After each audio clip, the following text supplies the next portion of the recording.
Hi everyone, in front of me I've got ZTE Blade A36 and let me share with you how to check the IMEI number of this device.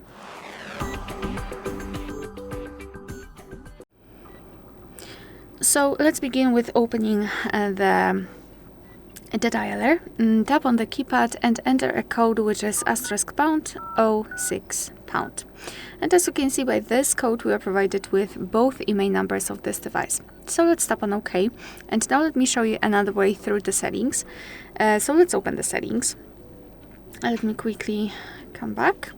And here we have to scroll all the way down to find About Phone. Here we have to find the IMEI numbers.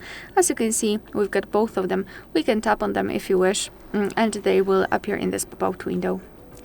Alright, so that will be all. Thank you so much for watching. Please hit the subscribe button and leave the thumbs up.